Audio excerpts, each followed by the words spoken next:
Hello and welcome to the two-man power trip of wrestling on the latest POZCAST. I am your host, JP John Poz. Of course, joining me, very special guest, the former WWF and WCW head writer, former WCW World Heavyweight Champion. He is Mr. Vince Russo. Vince, welcome back. How you doing? What is going on, my friend John? How are you doing today, man? Were you invited to the 70th birthday bash? No, I wish. Of Hogan, no, I wish. Yeah, Wasn't a part yeah, of it. yeah. Seemed like a good cast of characters. You get Steve Keirn, the Nasty Boys, Ric Flair. Yeah, I thought I saw Chuck Zito there too. I mean, there was a whole cast of characters yeah, there. yeah. I'm sure he was. I mean, my God, I'm sure he's connected to Hogan over the years. Interesting you bring that up because we were going to talk about Dark Side of the Ring, Bash of the Beach 2000. How do you think it came out? Did you like the way the episode came out? Not, bro. The me knowing what went down, the episode made me more confused than when I even started. And I was there, and I know what happened. And I don't think, as far as what actually happened and what came out of that, I don't think it served anything. But here's what I really think came out of it, and I don't even think they meant for this to come out of it, bro. What I think what really came out of this, bro, was Hulk's decision to play his creative control card, because it looked like, the way this came across to me, it looked like he didn't give a shit about Booker. He didn't give a shit about anybody else. And I'll tell you what, bro, Jeff Jarrett really made it look that way. And that really says a lot, bro, because like Jeff Jarrett, was one of the boys. And Jeff's basically saying, bro, the dude's got creative control. That's fine and well. But at the end of the day, he doesn't give a shit about anybody but himself. And the thing is, bro, here's the thing, John. If you're not in the wrestling industry and you're watching this, it's so easy to say, man, bro, Hulk, what an egomaniac. So selfish, didn't give a shit about anybody but himself. It's so easy to say that. But, bro, when you're in the business, you understand it's every man for themselves, bro. Nobody, it's not just Hogan. Nobody gives a shit about anybody else, bro. They're all vying for the same spot. They'll pretend like they're your friend on the surface, and behind your back, they're stabbing you in the back. And like, bro, that's the way the wrestling business was set up. When everybody is an independent contractor and there is no team atmosphere whatsoever, that's the way it's set up. So, like I said, man, if you're watching this from the outside and you don't understand that everybody is this way, it just really made Hulk look like all he really cared about was himself, when you can say that about 99.9% of the wrestlers. There's an old quote from Hogan. He said at one point he was living out in a van, literally living in a van. He said, never going to happen again. So he always was paranoid. I know people would laugh, say, come on, it's bullshit. He's Hulk Hogan, blah, blah. He's probably paranoid about it his whole life. I'm never going back there. I'm going to keep myself strong, keep myself. Yeah, Austin told me a similar story, bro. Austin was living on boiled potatoes. When he was working for Jerry Jarrett, he was eating boiled potatoes for dinner. That's all he can afford. And bro, like, God, man, 80% of the guys will tell you that story, Yep. So like that's why I'm saying, man, unless you really understood, the environment and the mindset, it's just gonna paint him in a bad light. That's why I've always said to you, John, I never had a problem with Hulk Hogan having creative control. Bro, if he negotiated that in his contract, great for him. My problem always was, he agreed to do the second script that I wrote. And then when I get there, I find out he's not doing it. And we had a couple of hours before showtime. That's what really bothered me. I mean, when he came back and didn't like the first script, okay, bro, no problem. I'll write a second one. Bro, if he didn't like the second one, I would have wrote a third one. But he agreed to the second one, And then I get to the building and I'm finding out, a couple of hours before the show, no, I'm not doing it. And I'm like, bro, you agreed to this on Friday. You know what I'm saying? That was my heat with him, that, saying that this was fine and then changing his mind. Not that he played the card. I had no issue with that whatsoever, man. My whole thing, and maybe a little bit devil's advocate here, is you guys for months, like kind of not you guys, I mean the writing, obviously all you guys, Bischoff maybe included, had him feuding with Billy Kidman. So to me, at like Hogan's highest point, Andre, Macho, Piper, to me, this is his worst feud ever. It's like Billy freaking Kidman, like you're killing Hogan's brand. So in his mind, I got to get the title back. I got to be, I got to look good again because this Billy Kidman feud. I mean, that was you're awful. wrong. You're wrong, John. Let me be devil's advocate to you. I understand what you're saying, and on the surface, bro. And bro, listen, I am not, John. On my wife, my kids, my grandkids, I am not anti-Hogan at all. I'm not, bro. I don't have a bad bone in my body whatsoever towards Hulk. Like I said, bro, with that whole thing, you agreed to it, bro. Then I'm finding out you're changing your mind. That was where I was, upset. I've said this all along on the record. If Bischoff was not involved, I would have had a great relationship with Hulk. There's no doubt in my mind, because when I was one-on-one with Hulk, bro, it was always good. We had phone conversations when Eric wasn't involved, and all those times were good. But it wasn't that, John. This is exactly what it was. Bro, he was getting paid so much money from Turner per appearance. He was getting paid so much cash. Him having that belt, bro, now he has power. Now in his mind, he's got the belt. He's the champion.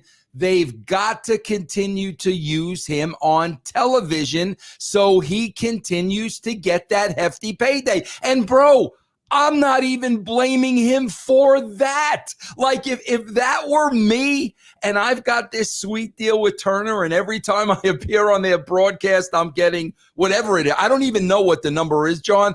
I certainly am going to do everything in my power to stay on that show. So to me, and it wasn't just Hulk, between the both of them, they knew that him having that title gave him leverage over the company. And that makes all the sense in the world, bro, because, like I've said, my only regret, and it's a big regret, is I told Hulk I would call him back after the tapings. I had every intention to. And that's when Brad Siegel said to me, Vince, you can't call Hulk because I can't afford to put him on the show. So that's, Eric and Hulk were right. They needed some kind of leverage for Hulk to secure that spot on television.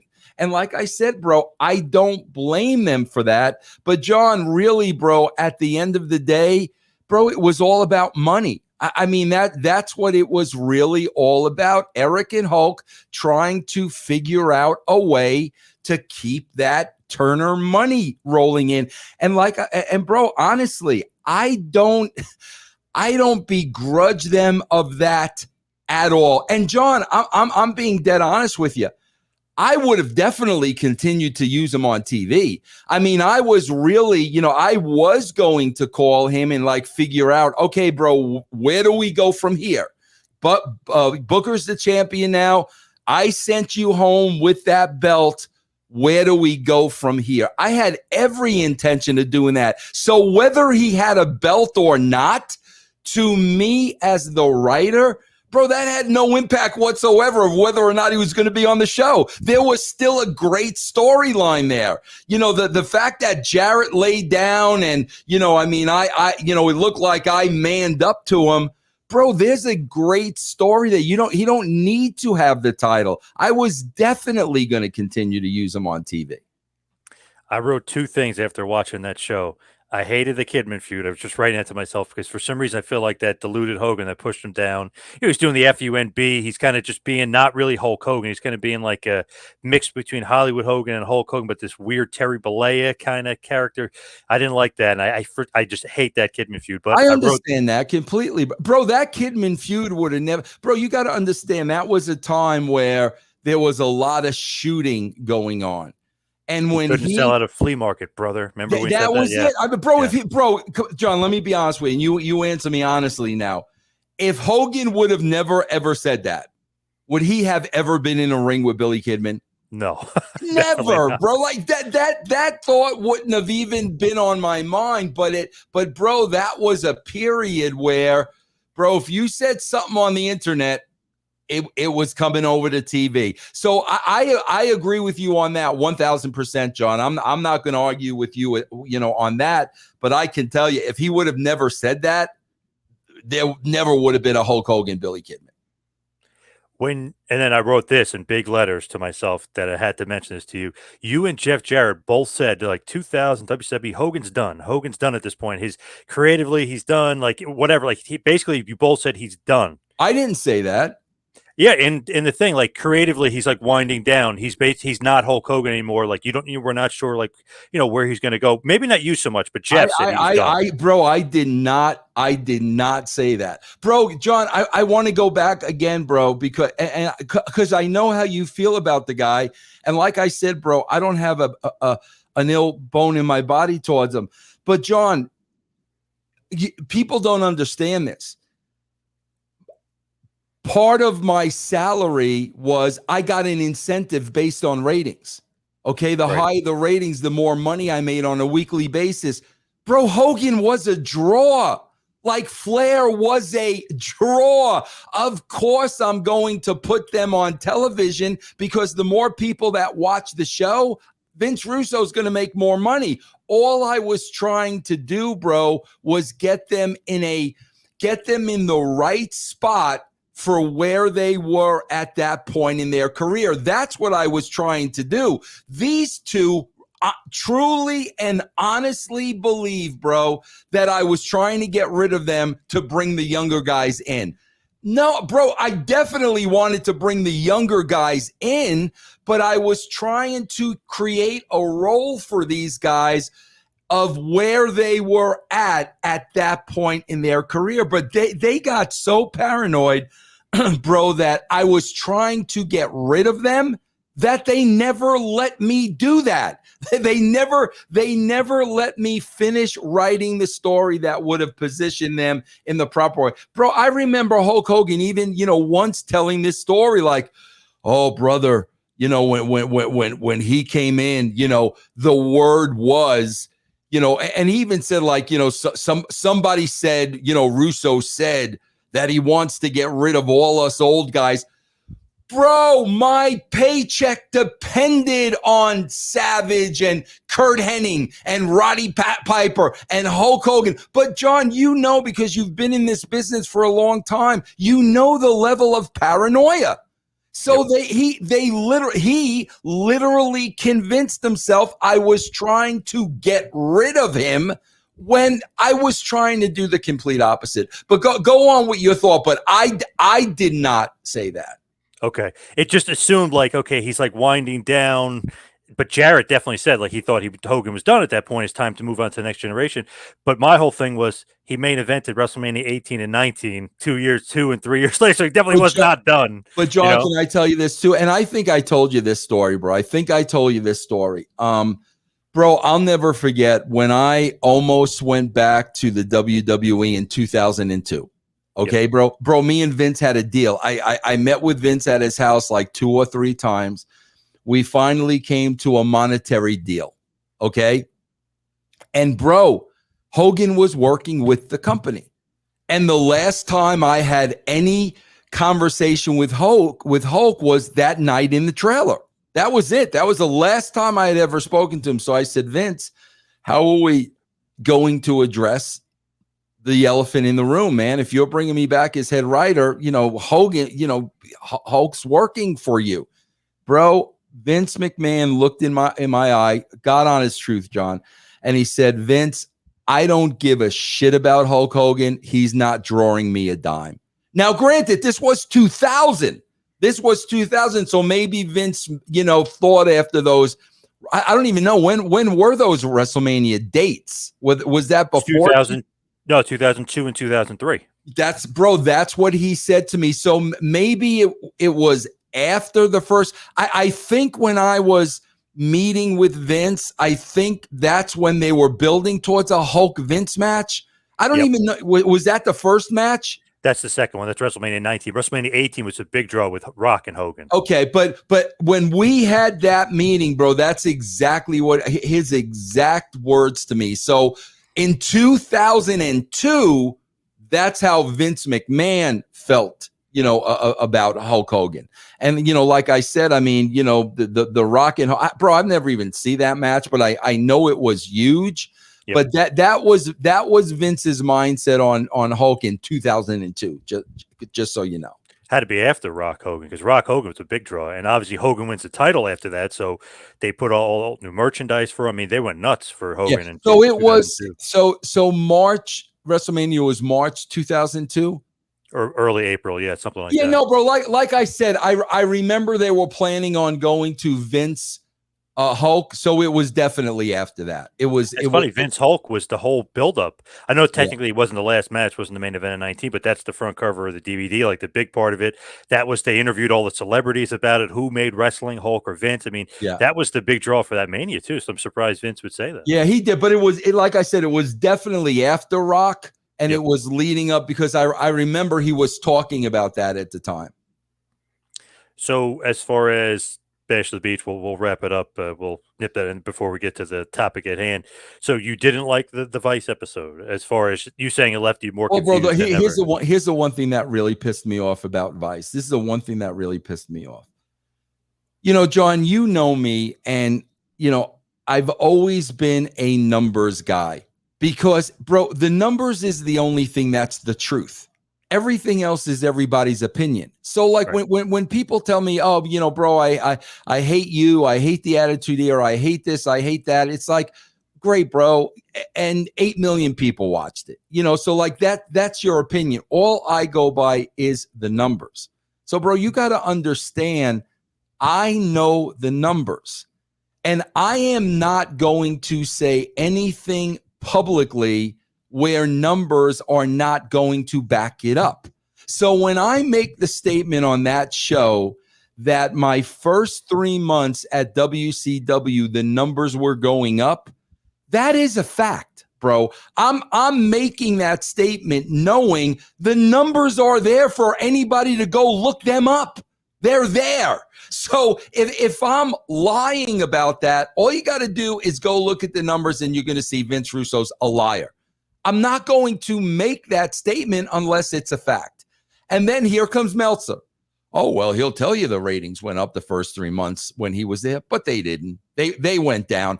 That's a lie, bro. That's a bald-faced lie. And that's where I think, the producers and the writers and the directors or whatever of the Dark Side of the Ring, you got to show those numbers at that point. Because somebody's lying. Either I'm lying or Meltzer's lying. This isn't the case, bro, of who said what in the trailer. There's 3 people in the trailer, bro. 2 of them are on one side. Vince Russo is in there by himself. So only 3 people know what took place in that trailer. So are you ever going to get to the bottom of it? No, you're not, because you're either going to believe me or you're either going to believe them, okay? But in this case, there are numbers to back it up.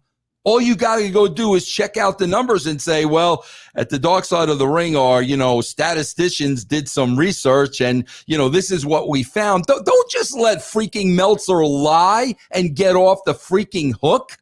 That's the part of it that pisses me off, bro, because, and then right before he says that, they ask him a question about, about Eric and Hulk. And he makes the comment like, well, man, they're both pathological liars. Who are you supposed to believe? Bro, you just lied about the numbers, man. You just lied about the facts of my performance at WCW. Then you're going to come back 5 seconds later and call me a liar? That's the problem I have with it, bro. Like, but you know what, man? That's our business. And again, bro, the part that bothered me too, John, is I'm not going to lie to you, John. Dark Side of the Ring, they did one episode with me about the brawl for all. Yep. Okay. And what they did, bro, was they turned that into a Vince Russo, Jim Cornette angle. Okay. And I did not like that, and I did not appreciate that. That's not what they told me it was going to be about. So now they call me for Bash at the Beach. Okay. And my first thing was, are you guys freaking kidding me? After what you did in that first episode, Brawl for All turns into Russo Cornette. You actually are going to come to me to do another episode? Oh, yeah, Vince, we apologize, this, that, and the other thing, blah, blah, blah, blah, blah. Well, John, you know me, and at the end of the day, like, I am all about business, okay? So I said, okay, bro, here's the fact of the matter. There is no Bash at the Beach story without me. You're not doing the episode without me. So based on you guys screwing me the first time, if you want me to do this, bro, I gave them a price of 10 times what I did the Brawl for All for. 10 times. I said, here's my price, and I want the money up front, because the first episode, bro, I had to chase them down for the money. So I said, here's what I want. I want the money up front. They agreed to that. So then, John, I made a vow to myself.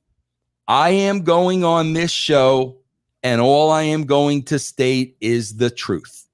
I'm not going to badmouth Hulk. I'm not going to badmouth anybody. I'm not going to give them that, because that's what they want, bro. And I'm like, I'm not going to give them that. They're going to ask me questions about what happened. I'm going to tell them what happened.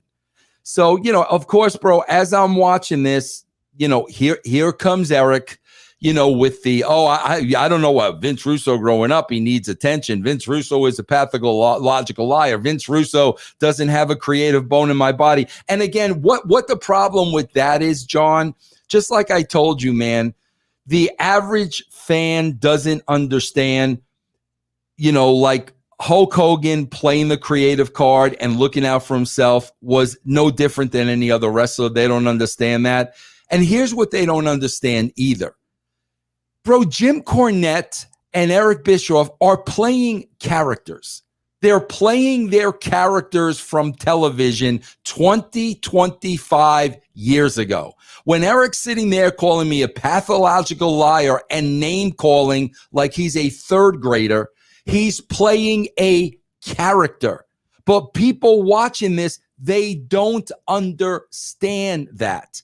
And the problem is, bro, when you present something like that to the general public, man, bro, it just makes the entire industry look like clowns.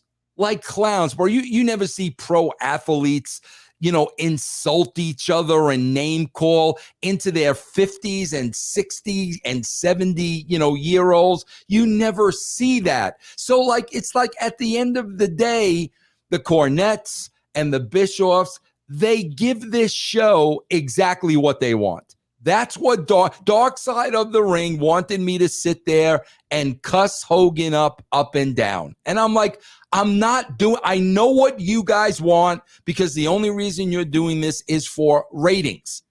I'm not doing that, bro, because number one, it makes me look like a child. And number two, it makes the freaking industry look like a joke. But people at home don't understand that they're still playing a character. Bro, I see freaking Paulie on these scrums after like WrestleMania and so SummerSlam.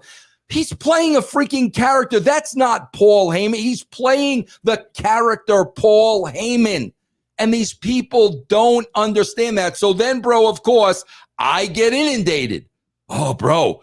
On 83 weeks, Bischoff called you a pussy, and Bischoff said this, that, and the other thing. And I'm like, bro, what? Like they don't understand. I'm not going to get in Vince Russo character mode circa 1999. I got no interest in doing that. But what sucks, bro, is people don't understand that. So it's like I always have to wind up dealing with all the bullshit that comes out of these things, where if Bischoff just would have went on there and gave his recollection of what happened, bro, that's fine.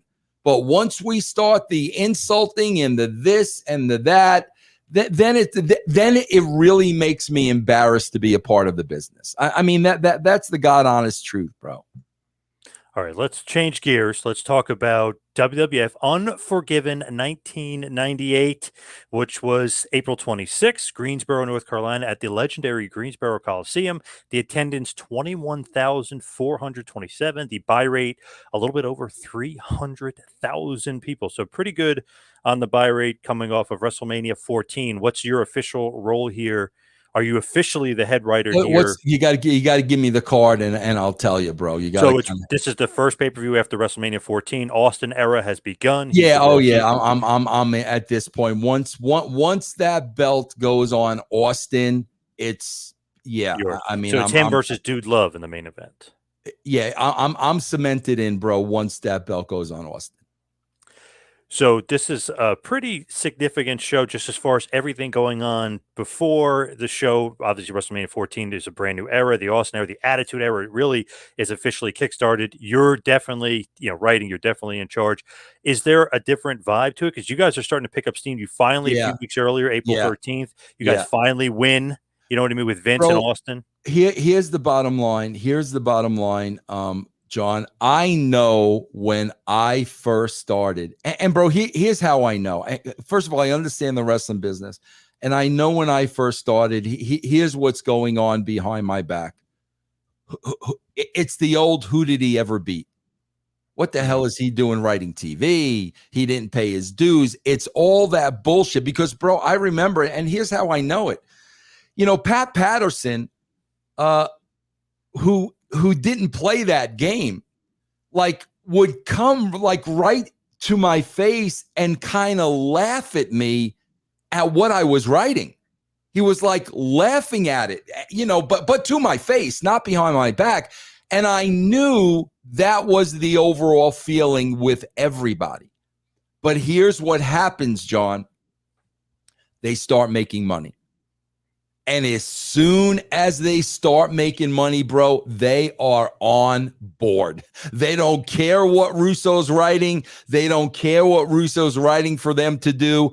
Something he's doing is working because our paychecks are bigger. And really, that's what happened, bro. When the boys are making money, everybody's happy. But like I said, man, it started with the doubters and he didn't pay his dues. It was stuff they weren't used to doing. But as this stuff is catching on and they're making money, 100% on board. So obviously this is going to be your show.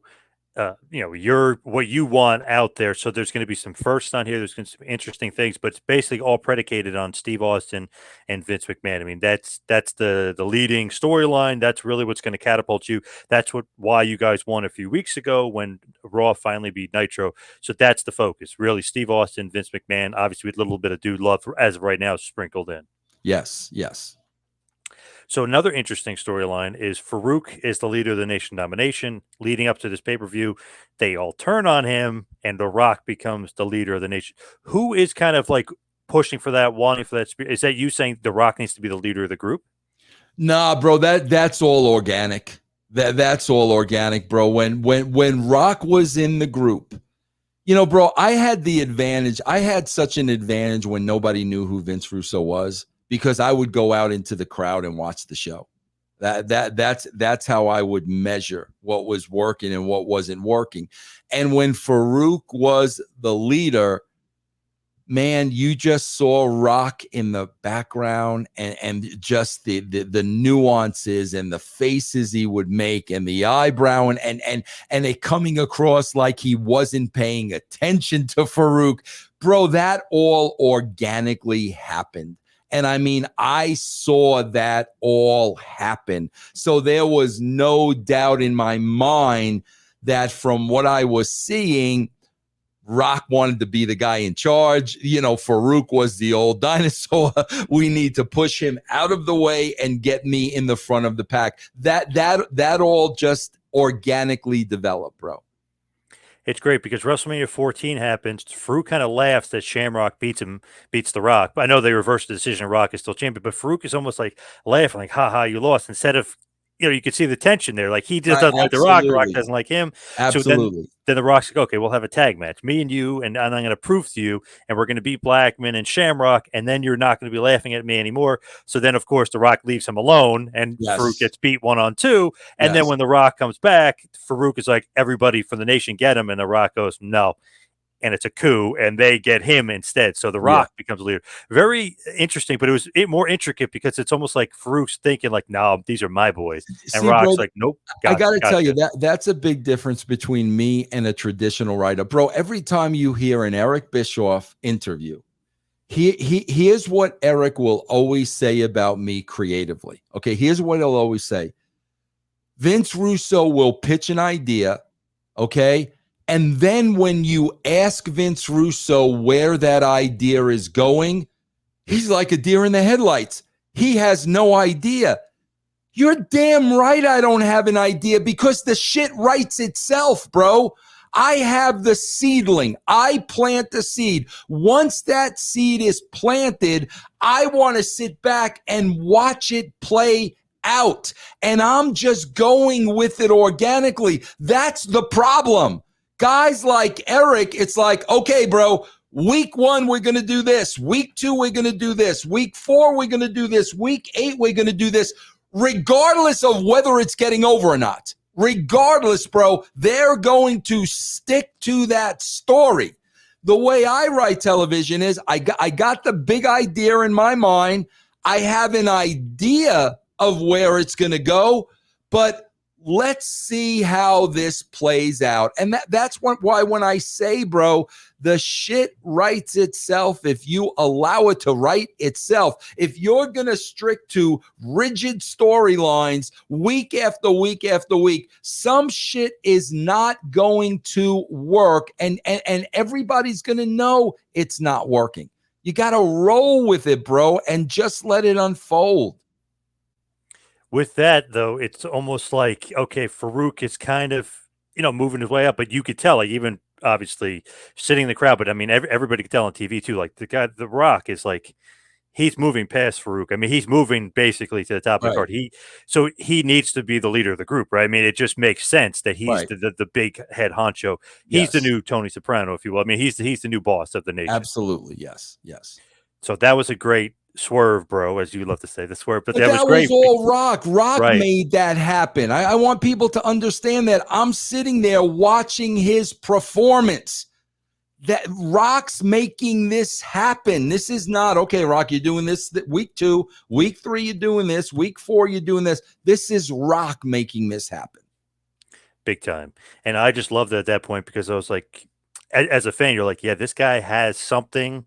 Not that Farouk is old or whatever, you're, the dinosaur, if you will, but you could just tell, like, he needs to be the leader, and Farouk can be babyface, or Farouk needs to be somebody he's feuding with, but he needs to be like the focal point of the group. There's no doubt about it. Absolutely. Yep. Man, it's crazy. Like Rock and Austin at the same time. I mean, I mean, different parts of the card at this point, but it's crazy. Yeah. I mean, it's like Macho and Hogan on the same card. It's crazy. That's why I think who said it on that. It was Meltzer again. When they started bringing up the success of the Attitude Era, and they're talking about me, and then Meltzer has the balls to say, "Well, you gotta understand. Well, they had Rock and they had Austin. Yeah, bro. And before I started writing, who was Rock and Austin? It was the ringmaster and Rocky Maivia. Okay. Who do you think was writing that shit for them, bro? Because if Vince Russo did not come along, okay, would they have continued to be the ringmaster and Rocky Maivia? Okay. Those guys were nothing when I started, writing for them. And again, bro, they were just as much of a part of, like, especially Austin, getting in my ear. I'm better than that. I could do this. I could do this. I could do this. And then him forming into Austin. But that's the thing where Meltzer is so ignorant. Yeah, bro, it's The Rock and Austin. And somebody's got to give them good material every single week. Who do you think's doing that, bro? That's the part of it that I'm like, get the F out of here, man, please. Come on, Pacino and De Niro, they needed the good writing of Heat. You know what I mean? You need the good story. Bro, I say that all the time, bro, because you know what I say? I say this all the time. Bro, De Niro was in the greatest pictures ever made in the world. He was also in Rocky and Bullwinkle. You know what I'm saying? So, yeah, bro, it really does come down to the material. Yeah, a lot of time for sure. Yeah. So the first matchup, obviously Rock is new leader of the Nation. It broke up. It's Farouk, Ken Shamrock, and Steve Blackman defeating the Nation of Domination, D'Lo Brown, Mark Henry, and The Rock via pinfall in about 13 minutes, 30 seconds. Kama Mustafa also on the outside as well. Farouk ends up getting the pin for the team here. So basically keeping Farouk and Shamrock pretty strong here, as The Rock is, he's still the Intercontinental Champion, but he's still a big part of the group. But it's interesting that the baby faces go over here. Any thought is just to keep them strong and just to have kind of the Nation have somebody to feud with, basically. Have Rock. Rock wasn't in the match, right? No, he is. So Rock was the Intercontinental. So he didn't defend the Intercontinental title on this. No, show. Just a 6-man tag, and Farouk gets the win. But Rock didn't get beat, though, did he? No. As long as Rock didn't get beat, I think it's fine. It is the pay-per-view, bro. And at this point in time, I would say that Farouk needs the victory more than anybody, as long as Rock doesn't get beat. So, I mean, it happening that way is fine. Well, they turned on Farouk, so you got to give him something, right? Yeah, exactly. Get him back in there. Yep.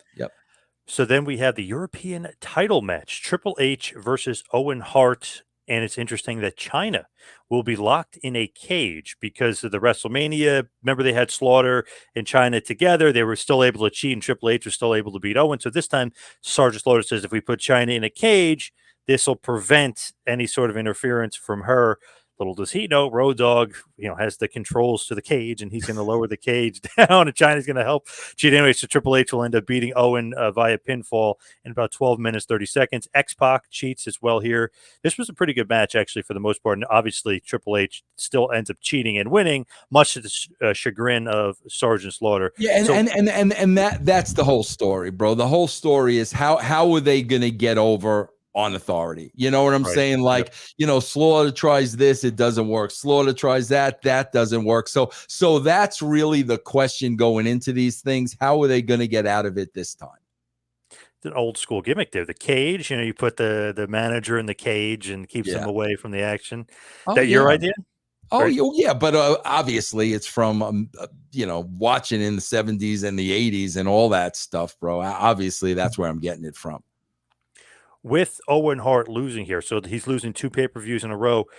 Do you feel like he was losing steam or losing momentum after the Montreal Screwjob? Because I felt like he was hot for a little bit. Yeah, I do. I definitely. Yeah, bro. It's just, I don't know. Maybe you feel differently.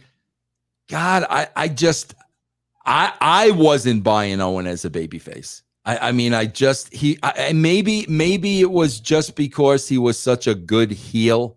You know what I'm saying? That it was really, for me, it was a hard sell as a babyface. And I think Owen felt a lot more comfortable as a heel. He was definitely better as a heel. I like him more as a heel. Yeah. But here, too, you guys were really trying to establish Triple H. I know, technically speaking, he was a European champion because Michaels gave him, like, the quote-unquote Christmas gift. Remember? He just kind of laid down for him. Yes. And he wins the title. But it feels like this was, like, a big launching point for Triple H. He's the new leader of DX with X-Pac and the Outlaws in China. Yeah, but is that that's the point here? Really get him over? Because you would think, bro, let's be honest, man. You pull Shawn out of DX, and, you would have to think it's dead. You really would, bro. You're never gonna think there's gonna be a new incarnation that's gonna be hotter than the original. So yeah, bro, to definitely make this faction mean something and kind of forget about Shawn Michaels because he wasn't going to be there for a while, we had to put a lot of steam on Hunter. Hey, that X-Pac NWO rub helped big time. That was the big Huge. launch. I mean, that was immense. And not only that, bro, X-Pac's first promo back. That to me, bro, that was one of the best promos of all time. I mean, that was a great promo. That really helped launch Triple H too, because it's like, oh, he's kind of floundering. What's he going to do now? Then he brings in literally 6 from the NWO and says, "Oh, by the way, Hogan kissed my ass. You said I couldn't cut the mustard. Well, I'm in WWF now, pal." Just ripping them apart. Yeah, it was great. It was great. And obviously, you throw in the Outlaws, who were getting a big push. Yeah. So, and then I mean, China is China. So, DX is pretty formidable at this point. And obviously, there's nothing Sergeant Slaughter could do about it. He's trying. Right. There's nothing. They're going against. They're bucking his authority every turn of the way. Exactly right. Next up, you're going to love this one. The new Midnight Express, Bodacious Bart and Bobastic Bob, who are the NWA Tag Team Champions with Jim Cornette, defeated the Rock and Roll Express, Ricky Morton and Robert Gibson, in about 7 minutes and 15 seconds. The whole thing here was that Rock and Roll Express were part of the NWA. They kept losing to the Headbangers, so then Cornette kicks them out and brings in his new Midnight Express and saying that they're going to be like the NWA Tag Team Champion stalwarts, and they're going to be, the NWA. Rock and Roll Express is passe. They're losing the Headbangers. I can't deal with this. So that he brings in the new Midnight Express. What do you think about this? Oh, man, bro. It's like Greensboro. I mean, they're used to Midnight Express, Rock and Roll Express 10 years ago. Yeah, I know. But, bro, times are so different then as they are today. Bro, back then, it's just so funny, bro, because back then during the Attitude Era, people didn't want wrestling. That's not what they wanted, the shenanigans. I can't tell you how many people would say, Vince, we never watch the wrestling. We watch everything else in between. They did not want wrestling then. When you look at these 4 guys, you're going to get a wrestling match, bro. Yeah. Holly and Bart were great, but not good on the mic. And then, the Rock and Roll Express, this was going to be a good old wrestling match in North Carolina. And there was going to be a section, a niche part of the audience that was going to enjoy it. But that mass audience at that time, this was not for them. No, but the Midnight Express the new Midnight Express do win and retain the NWA Tag Team titles, beating the legendary Rock and Roll Express here in 1998. So then we have the evening gown match, Luna Vachon versus Sable. Whose idea is the first ever WWF evening gown match? Bro, that is mine, and I want to clear up a few things here because, again, bro, this is folklore bullshit. And I'm so sick and tired of it, bro. Like, Meltzer says it enough times. Alvarez says it enough times. It's the truth. Bro, on Russo's brand right now, I'm going through the Attitude Era. So I just got off of this angle, okay? People forget. Here's what the angle was.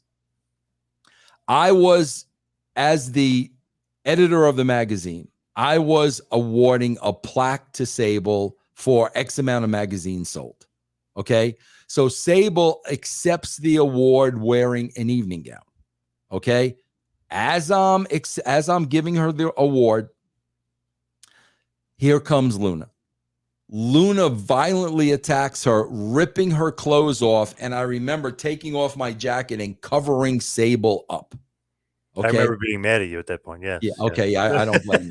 So at that point, Luna comes out the next week based on that incident. And she says, I didn't get the job done. I am going to embarrass you in front of the entire world. I am going to strip you naked in an evening gown match. Of course, my idea, the evening gown match came from the tuxedo match. That's right. Where it came from, bro. That's where I got it from. So, bro, as they're promoting this evening gown match, JR on commentary keeps saying, oh my God, somebody's going to be stripped down to their bra and panties. JR starts saying that. So, bro, when I leave, they start doing all these bra and bro, I never booked one bra and panty match in my life. You know, it's like I've booked 1,000 pole matches when you can literally count how many pole matches I booked. I never booked a bra and panties match in my life. The evening gown match was story driven, bro. There was a reason to do it. And of course, JR is trying to paint the picture of you're going to see Sable in her bra and panties. That's the picture he's trying to paint because he's trying to sell the pay-per-view. But I never, when I was at the WWE, I never booked a bra and panties match ever. Of course, this is the evening gown match, but it's great because Mero in this story, he's the best part to me. Just because he's so funny. Great. He's embarrassed. I can't believe you're in this match. I'm embarrassed by you. I'm not rooting for you. Yeah. He's great. Obviously, Gold, the artist formerly known as Goldust, is fully behind Luna. He's there for her, this and that. So basically, Luna ends up getting the victory over Sable in about 3 minutes. Short match, nothing much here, but kind of because Mero's fault, he distracts Sable because he's embarrassed by her. Luna basically strips her naked, but that's not the end, or strips to her bra and panties, but that's not the end of it because then Sable's pissed off that happened, that Mero really cost her the match. She power bombs Luna, beats her up. Luna goes to run away. She chases her underneath the ring and literally takes off her underwear and is holding it up. So Goldust quickly, grabs his jacket, his coat, and wraps it around Luna, and they run backstage. So and because I could tell you, bro, because of what I'm watching right now during the Attitude Era, this leads to Sable challenging Mero to a match. Yep. Yeah. He cost her. She was pissed. He cost her the match. Yeah. It all goes somewhere, man. It all goes somewhere. He's just so funny. Like, he's the jealous husband and he's embarrassed, but then the crowd's going crazy. Like, what are you cheering for? Like, how could you cheer that? Like, he was great. He was so good in that role. So freaking underrated, bro. Because like I said, I'm watching it every week and he is so good in that role, man. And Goldust and Luna are obviously embarrassed because technically she won, but Sable got the last laugh, so they're embarrassed and they run away. And Goldust is all, he's hilarious too at this point. The way he's acting, throws the jacket on her, don't let anybody see you. And they run out of there. So then next up we have the New Age Outlaws, Billy Gunn and the Road Dogg defending the WWF Tag Team Championships against LOD 2000.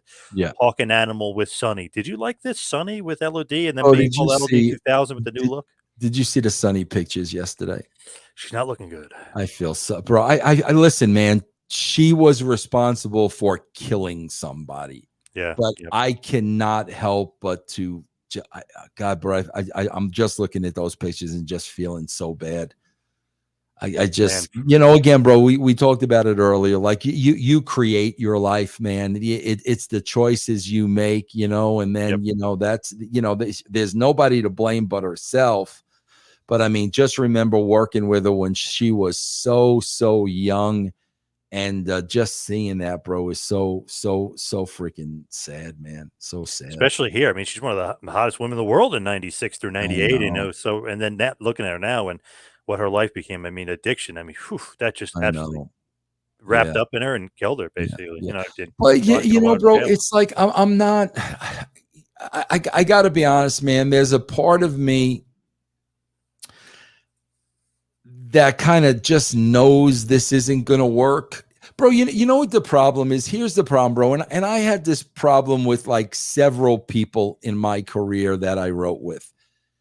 Bro, a lot of times I started working with people and writing with people and producing with people where the pinnacles of their career were over.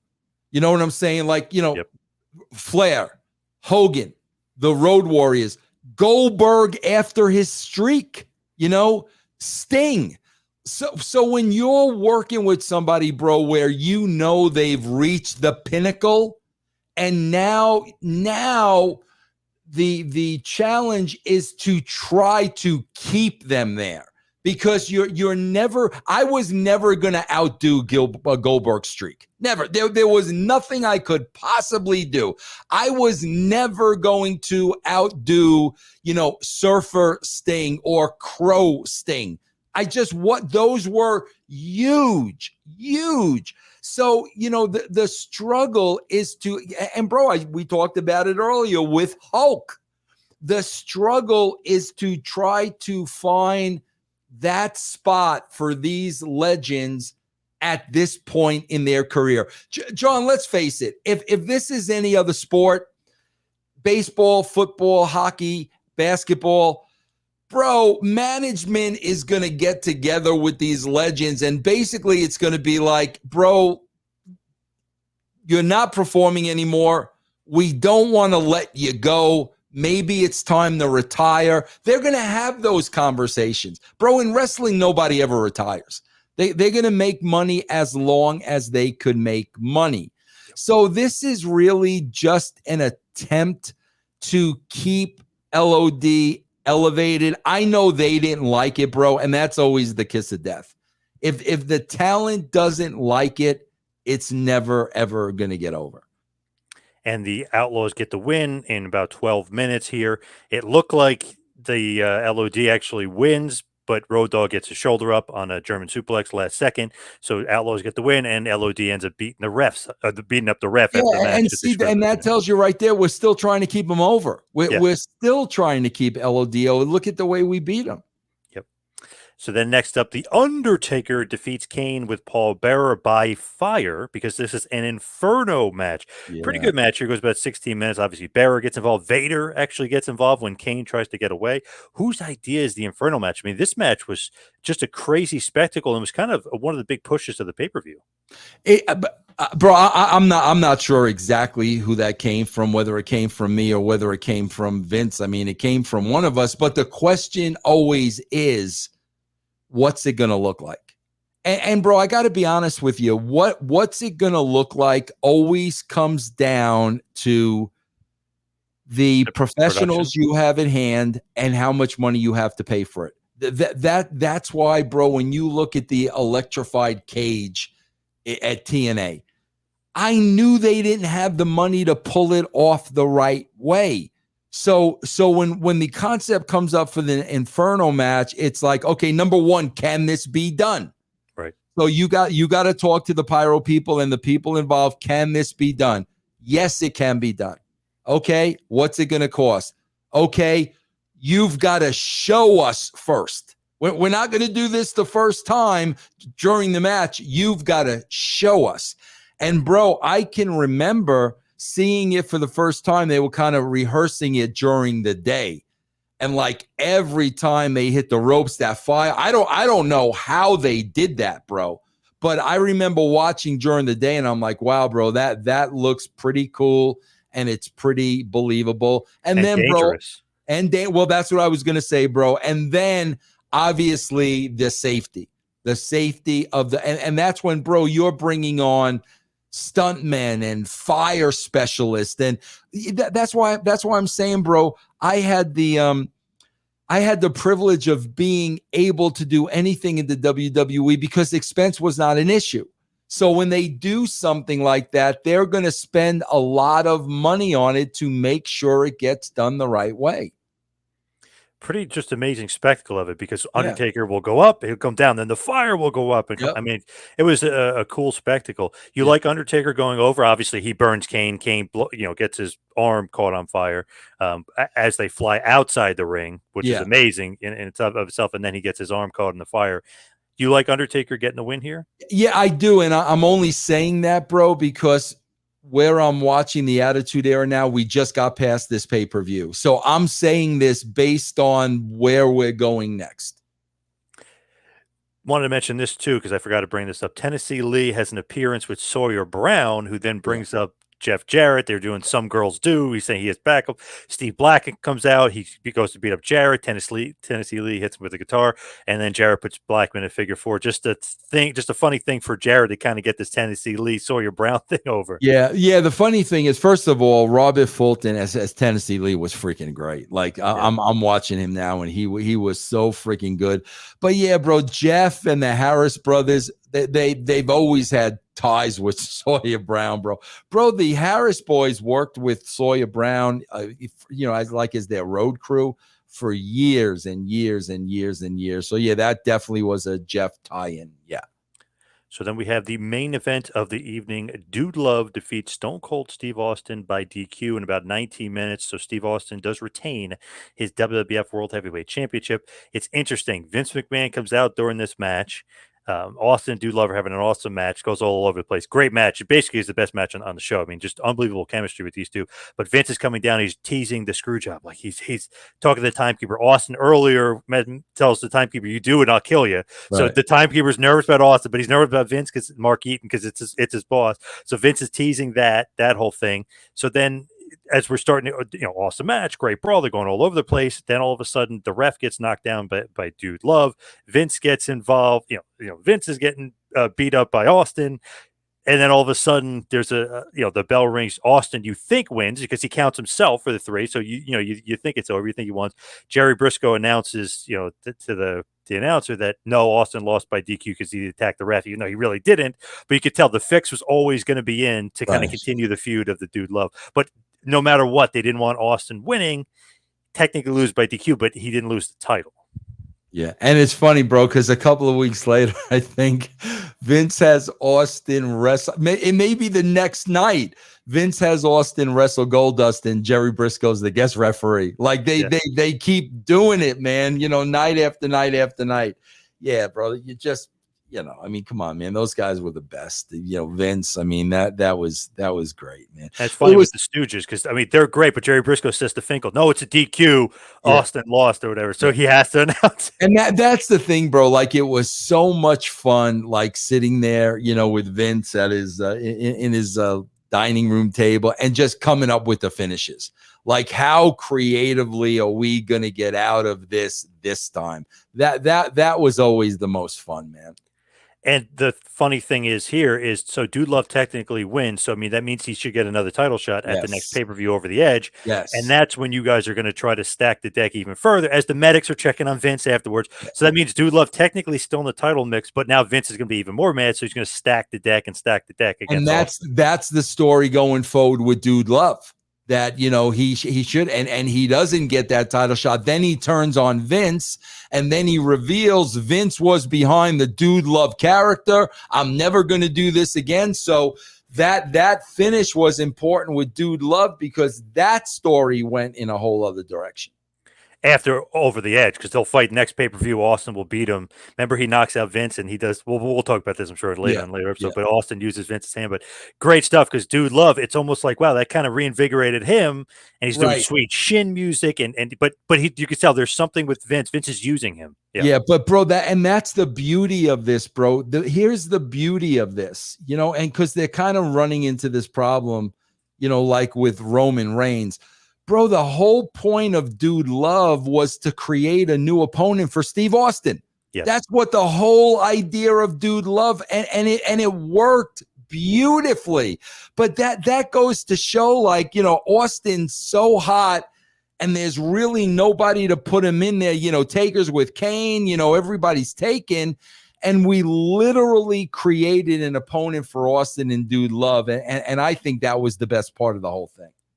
And it was great, too, because remember, they weren't cheering him. They were cheering for Austin as Foley and Funk got beat up in the cage. Then that was a part of the turn, too. And then they bring up the Dude Love stuff, and Vince is dancing with him. Yeah, you're never going to see Cactus Jack again. Yep. Yeah. Bro, the last episode I just did, man, it's so funny because at the end of it, Vince is still in, working Mick, still working and working. Yep. So Foley does something to Austin at the end of the show. Vince comes out with Foley's dancers, and Vince is dancing. Austin cannot keep a straight face in the ring, bro. He's watching Vince act like a total jackass.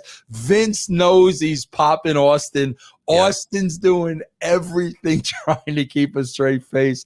It was so freaking funny. But yeah, bro, every single thing is storyline driven. Everything. For sure. That's one thing about you can't, deny. Everybody had a storyline, everything's storyline driven. And at this point, I mean, to me, this is awesome. This is WWF taking over WCW. I give the pay-per-view thumbs up just storyline wise, and I love the last match. I love the main event. Yeah, that's awesome. Cool. Let's hit the plugs. You follow me on Twitter and Instagram at 2Man Power Trip. Check out the website, tmptempire.com. Vince, what do you got? Yeah, just right there on the screen, man. russosbrand.com. Just go there and you can find everything else I do. Check it out. All right. Thank you, everybody out there, for listening. See you right back here next time for a little podcast. See you then, folks.